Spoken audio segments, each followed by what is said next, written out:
क्या आपने कभी सुना है कि कोई राक्षसी भगवान को मारने आए, उन्हें जहर पिलाए और बदले में भगवान उसे अपनी माता का दर्जा दे दे? सुनकर हैरानी होती है ना। लेकिन द्वापर युग में बाल कृष्ण ने ऐसा ही एक अद्भुत चमत्कार किया था। आइए जानते हैं उस मायावी राक्षसी पूतना की रोंगटे खड़े कर देने वाली कहानी। ये कथा तब शुरू होती है जब मथुरा के अत्याचारी राजा कंस को यह पता चल गया कि उसका काल यानी देवकी का 8वां पुत्र जन्म ले चुका है और गोकुल में कहीं सुरक्षित है। लेकिन कंस को सटीक जगह नहीं मालूम थी। खौफ से कांपते हुए कंस ने उस नवजात शिशु को ढूंढकर मारने के लिए अपने कई भयानक राक्षसों को एक एक करके भेजना शुरू किया। इन्हीं में से सबसे खतरनाक थी मायावी राक्षसी पूतना। पूतना का असली रूप बहुत ही विकराल, विशालकाय और खौफनाक था, लेकिन वह इच्छाधारी थी, यानी कोई भी रूप धारण कर सकती थी। कंस का आदेश पाकर पूतना ने एक अत्यंत सुंदर और मोहक स्त्री का भेष धारण किया। वह सुंदर रूप बनाकर घरों में जाती, नवजात बच्चों को उठाती और अपने स्तनों पर कालकूट नाम का भयंकर जहर लगाकर उन्हें दूध पिलाती। जहरीला दूध पीते ही बच्चे तरप तरप कर मर जाते थे। ऐसे ही मौत का तांडव मचाते हुए वह मायावी पूतना गोकुल पहुंच गई। नंद बाबा के घर में घुसकर उसने पालने में झूल रहे बाल कृष्ण को देखा। पूतना ने प्यार का नाटक करते हुए भगवान श्री कृष्ण को उठाया और अपने सीने से लगा लिया।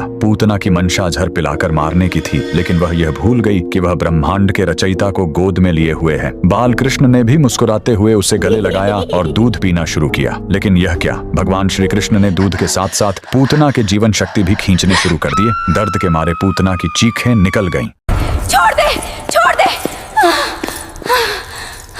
दर्द से तरपते हुए वह अपने असली विकराल और भयानक राक्षसी रूप में आ गई। वह आसमान में उड़ी और फिर एक जोरदार धमाके के साथ जमीन पर गिरकर मर गई। उसका विशाल शरीर कई पेड़ों को तोड़ता हुआ मीलों तक फैल गया। लेकिन इस कहानी का असली चमत्कार इसके अंत में है। जब गोकुलवासियों ने पूतना के शरीर का अंतिम संस्कार किया तो चिता से बदबू की जगह चंदन और अगरू की बेहद सुगंधित महक आने लगी। ऐसा इसलिए हुआ क्योंकि जब बाल कृष्ण ने उसके वक्षस्थल से दूध पिया तो उसके सारे पाप धुल गए। भगवान ने उसे माता की श्रेणी में रखकर बैकुंठ धाम भेज दिया। आज भी यह पवित्र स्थान उत्तर प्रदेश के मथुरा के पास महावन गोकुल में पूतना उद्धार स्थल के नाम से मौजूद है, जहां एक विशाल राक्षसी जमीन पर लेटी है और बाल कृष्ण उसकी छाती पर खेल रहे हैं। अगर आपको भी भगवान श्री कृष्ण की यह अद्भुत लीला पसंद आई हो तो कमेंट्स में जय श्री कृष्ण जरूर लिखें।